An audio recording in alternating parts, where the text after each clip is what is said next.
Welcome, everyone. Thank you for joining us for today's edition of the Appraisal Buzzcast. With me, as always, is our host, Hal Humphreys. Hal, how are you doing? I'm doing fantastic. Jim, how are you? I'm doing great. Well, we have a great episode today. I'm going to bring in our guest. It's Craig Steinley, the immediate past president of the Appraisal Institute. How you doing, Craig? Perfect. Thank you for having me today. I hope you both had a great holiday. Had a really nice holiday. Got to spend some time with family and do that thing. You know, we're square into 2024 now, and I'm very much looking forward to that. Well, Craig, let's do this. You know, everybody who listens to the Appraisal Buzz, I think knows who you are. So we don't need to spend a lot of time going through who you are, how you get in the business. I think everybody's pretty comfortable. They know you. Let's jump right in and talk about a couple things. Number one, you know, I noticed recently, I think everybody else in the appraisal space noticed recently, the Appraisal Institute has a new logo and a new website. You know, what was kind of what all went into getting a new logo? I know even around here, getting a new logo is a really difficult process. What went into that? Thank you, Hal. I've been reflecting a bit on last year, my year as president, and I would describe it as a season of change. There were a lot of changes in the air at the Appraisal Institute. There continues to be so. And it was all the big catalyst for that, I think, was the hiring of our new CEO, Dr. Cindy Chance, who came to us from the big tent and cutting edge ULI group that most people are familiar with in the real estate ecosystem. And she brought with her some incredible ideas that she implemented immediately. Those included things like carrying through with a rebranding that was underway to signify to the world that changes are taking place, the new website that you mentioned. There are many other things I'd like to talk with you about today, but essentially the brand was a realization that the Appraisal Institute has changed and is no longer the Appraisal Institute that your parents may have known or even your colleagues years ago. There's a lot of change underway. I love it. I love it. That's good to hear. You know, real quick, I'm going to take a brief moment and hear from one of our sponsors, and we'll be right back, and we'll get into some other things. LIA Administrators and Insurance Services, serving valuation professionals since 1978. We provide E&O insurance with a commitment to superior customer service, outstanding liability education, and unmatched claim defense, benefiting over 10,000 real estate professionals nationwide. Explore our exclusive appraiser liability education by Peter Christensen and cost-effective seminars designed to foster your growth. Our underwriters, with an average of 26 years of experience each, are dedicated to supporting appraisers. Visit liability.com to discover how LIA can safeguard your business. Welcome back, everybody. You're listening to the Appraisal Buzz. I'm Hal Humphreys, and I'm joined today by Craig Steinley. Craig is the immediate past president of the Appraisal Institute. Craig, you know, we talked briefly about the rebranding at the Institute before the commercial break.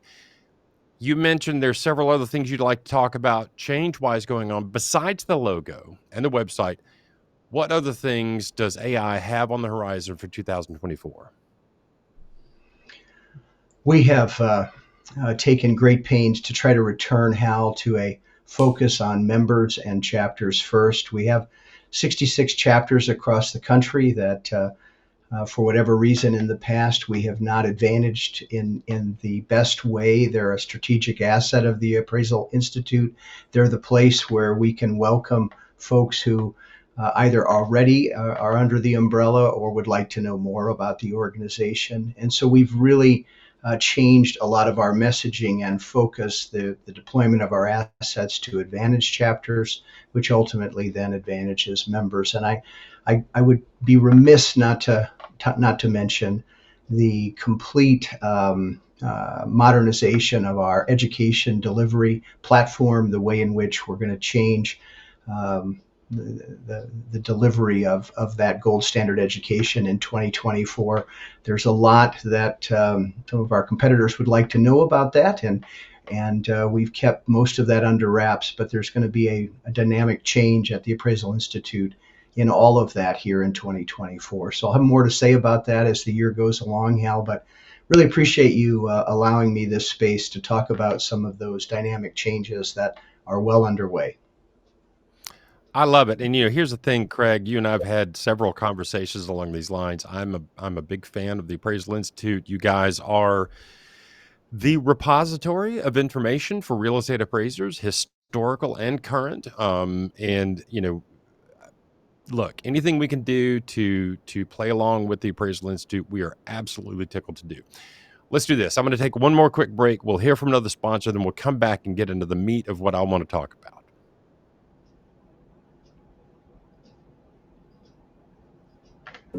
The Dictionary of Real Estate Appraisal, 7th edition, is a landmark text that reflects the depth and breadth of appraisal knowledge. Each entry, definition, and reference has been painstakingly researched and designed to reflect an expert understanding of issues that currently impact the profession. The new dictionary is an essential authoritative resource for all appraisers. The dictionary is divided into 2 sections, an alphabetical listing of terms directly related to real estate appraisal, and an addendum with topical glossaries and compilations of terms used by related real estate professionals. Find it at appraisalinstitute.org/dictionary7.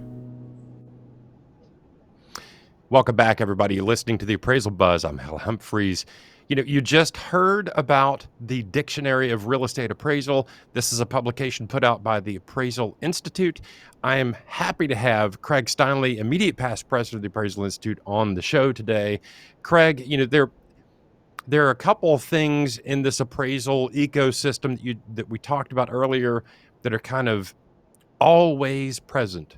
Those things are the Appraisal of Real Estate and the Dictionary of Real Estate Appraisal. Without those 2 books, I don't know how anybody approaches this business with, fully informed knowledge. So thank you guys for being so on the spot with updating those books and updating that information on a regular basis and making sure that we appraisers have access to the most up-to-date information. I've got several editions of the Appraisal of Real Estate and several editions of the dictionary. I am currently on the hunt for a first edition, the Appraisal of Real Estate. Any help there? I actually have one of those, and it's a valuable keepsake that I was presented quite a long time ago. I wish you well, but thank you for saying that, Hal, and talking about the way the Appraisal Institute maintains the body of knowledge for the profession. And to your earlier point before the break about collaboration, the Appraisal Institute, one of the biggest changes has been trying to get out of our silo and try to collaborate more with groups. Sorry to put out a bunch of acronyms here, but things like the NAA and the National Association of Realtors, the NAR, and we've been working with IRWA and ASFMRA. We're trying to remind people that we're such a small group of professionals, and when we are fractured and work in our own silos, we are very ineffective. We can only be effective despite our differences when we come together and work as a cohesive unit representing loudly and boldly the interests of appraisers above all else. And so I know you've had a hand in that, Hal, you and a lot of your colleagues, as have many others. And it's really, I think, a change in attitude at the Appraisal Institute that has been emanating and being shown to other professionals. We want to work with you and others, and we want to have a profession that speaks with a common voice. Yeah, absolutely. No doubt about that. Speaking of this profession, you and I both are aware of the average age of a real estate appraiser. There are some golf jokes that might be employed to describe the average age of a real estate appraiser. I know the Institute is first in market with a viable, workable PAREA program. Tell me what that means for people that want to get into the business. Well, Hal, I want to take you back one step as we talk about PAREA. I want to remind your listeners that no matter what your feelings are about whether there's biased appraisers out there or not, and it's a subject that some people really bristle about. I get a lot of, kind of folded arms when I start talking about that. It's hard to deny the statistics about this profession being the least diverse among several hundred that the government tracks. And we see it every day as we wander through the appraiser professionals, areas that they focus on. We see that lack of diversity. And if you think about the system, the regulatory system that the savings and loan bailout bill back in the 1980s created for us, where you had to know somebody to find an open door into the profession, you had to know somebody to get in. That system wasn't set up by appraisers, but its outcome of being a very homogeneous profession without a lot of diversity was easy to see as a consequence of that. And starting back in 2010, the Appraisal Institute raised that red flag. We began our scholarship programs for minority and women students, and trying to make the Appraisal Foundation aware of this deficiency, that the current system where you have to have a supervisor, otherwise you can't get in, was not the only path that needed to exist. And you've made reference to PAREA, the practical applications of real estate appraisal. It's that other alternative path that allows people to get in, to get their experience component without a traditional supervisor. They do that on their own through a simulated and virtual environment. We compare it to the flight simulator for appraisers, where really you're learning your experience, you're inspecting a property virtually,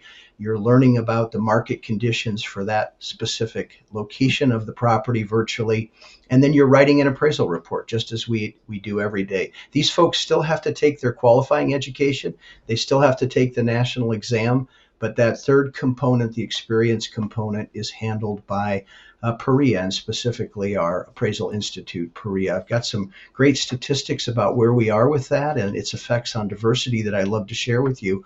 But your question about PAREA is one that signals that there's now an open path for people who want to get into this profession. And I've met many who have waited a long, long time, who are now suddenly able to experience what you and I know to be a very solid and honest and worthy profession known as appraisal.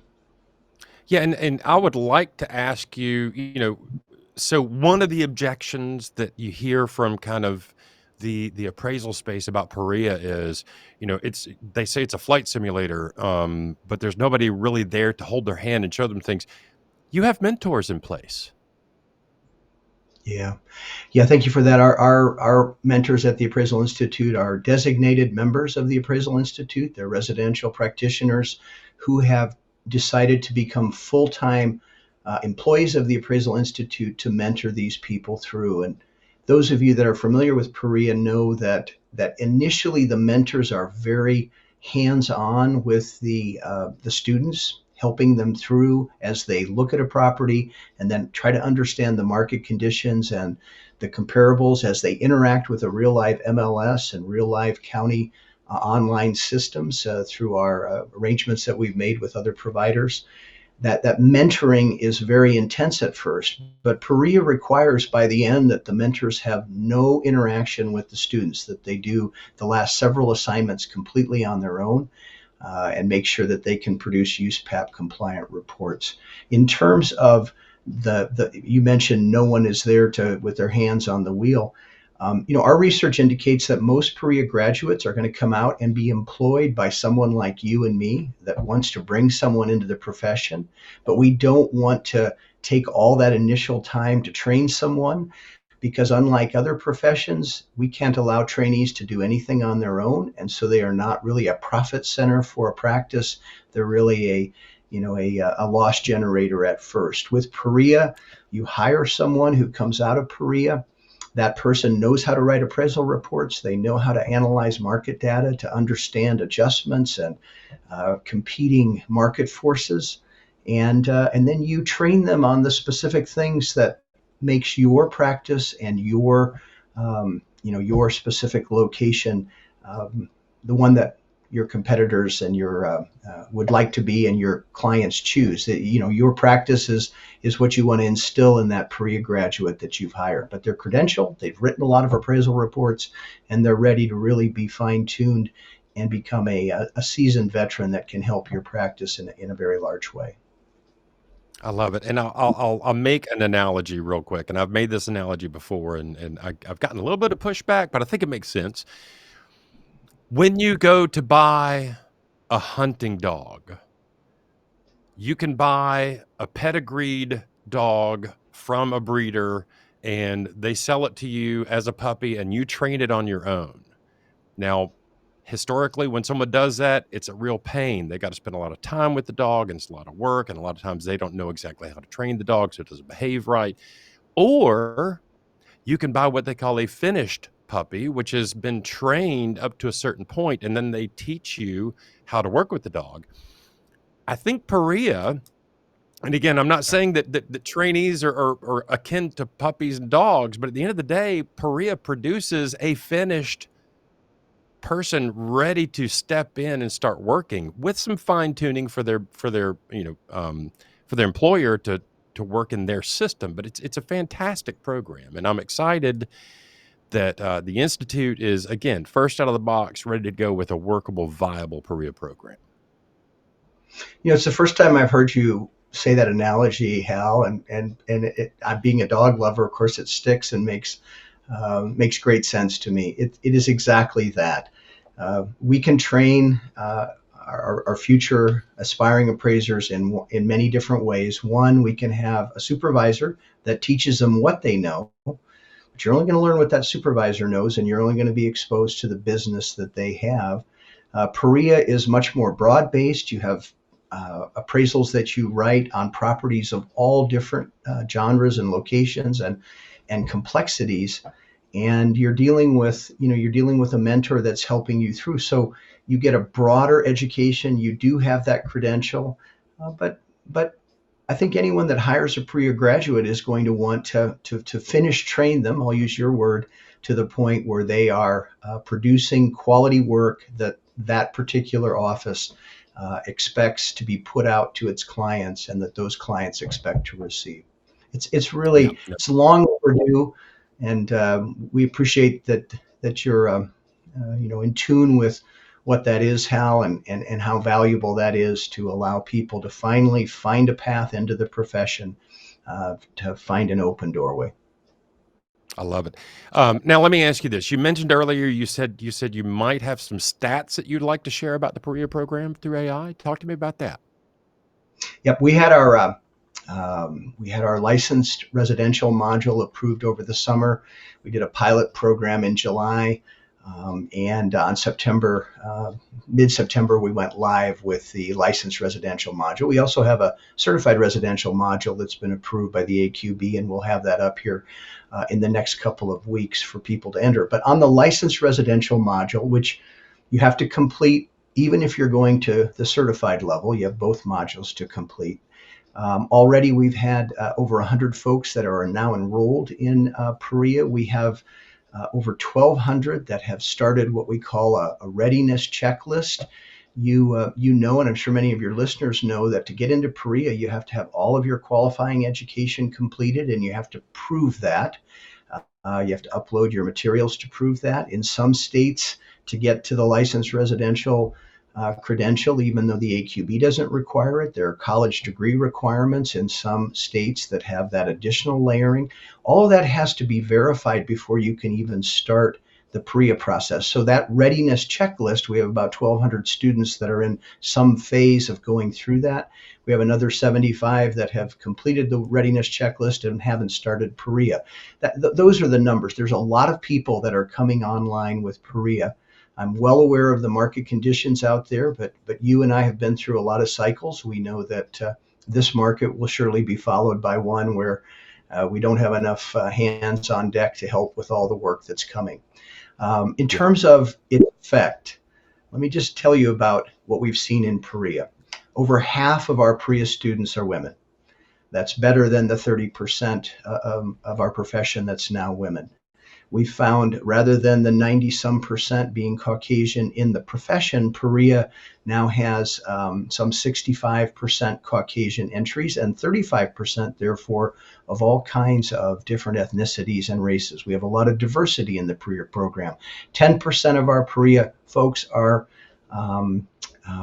veterans.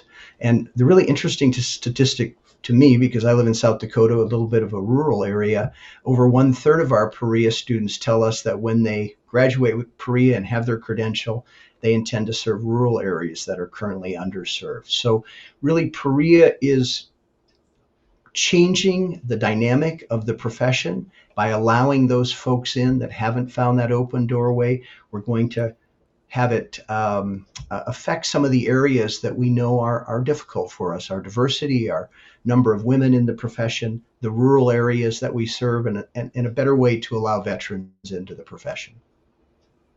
Very good. Any predictions for 2024 for the market for work for appraisers? Anything on your crystal ball about what 2024 looks like? Well, we certainly expect 2024 to be better for residential appraisers as interest rates stabilize and start to decline. On the non-residential side, the commercial general side, we know that lenders are going to start to take a very serious look at the actual value of the collateral they have in their portfolios. That really hasn't started. We haven't seen a lot of that. I have a friend who talks about the extend and pretend that's going on in the lending space, and that's coming to an end where appraisers are actually going to be asked to value those assets that lenders are holding on to. And when that happens, when regulators start requiring that, there's a tremendous amount of work out there. I'm really looking forward to an uptick in 2024 over the last part of 2023 and the same for 2025. I think it's a great time to be in this profession. It's a great time for folks to think about becoming an appraiser. And I think that's the key takeaway. If you're listening to the Appraisal Buzzcast and you're not an appraiser, which would be an unusual thing, but there are folks out there that aren't appraisers that listen to it because they're interested, look into, if you're having a hard time finding a mentor, you've got your education done, your pre-licensing education done, look into PAREA. It's a viable option. And the Appraisal Institute has, again, first in market, really good PAREA program with mentors on staff to help you out. Check it out. Jim Morrison, do we have anything else you think we need to cover today? Yeah, we have our anonymous appraiser question, and these questions come in from our audience members. They email us at comments@appraisalbuzz.com. Listeners, if you have a question for us or one of our experts, feel free to do that. This question says, my mentor is retiring in a month as they've had some health issues to deal with.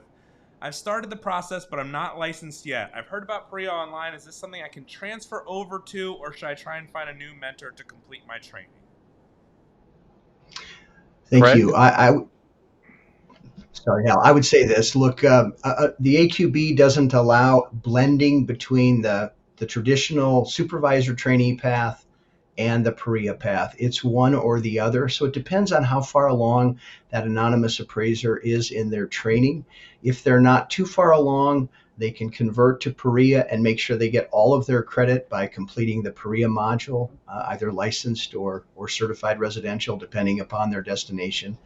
If they're pretty far along in their training, I would suggest that finding another supervisor so that those first hours they've already accumulated are not lost might be a preferred way to go. Depends on where they are in the process. There's an interesting thing that I've noticed, Craig, among the younger set of appraisers. And I'm talking about, this is anecdotally, I've got 3 or 4 younger appraisers, newly minted. They went through the mentor process, have said to me, in a sidebar at a conference, do you think I might be able to just take the PAREA program just to learn more than I learned from my mentor? I mean, look, even if you're kind of deep into the process, I don't think switching over to PAREA would be a total loss. No, you're exactly right, Hal. There are folks who are going to take PAREA simply for the educational value of it. We know that from our research and from the inquiries we've already had, and we certainly encourage that. For those that are trying to get to the credential as soon as possible, the path is either or. But I guarantee you, unless you're one of the lucky ones who found that supervisor that knows how to supervise, knows how to train, and has a very diverse business and teaches you everything right, from AI PAREA, you're going to learn. You're going to learn things that a supervisor wasn't able to teach you because they have a narrower focus of work that they do. So I see that happening a lot, Hal, and I appreciate you raising that possibility for your audience. Okay. Jim Morrison, anything else we need to cover today? No, I think we've covered it all. Craig, thanks so much for joining us today. Wonderful to have this time with you both. I really appreciate it. Well, we appreciate you, Craig. If we don't have anything else for Jim Morrison and Craig Steinley, I'm Hal Humphreys, and that is your Appraisal Buzz for this week.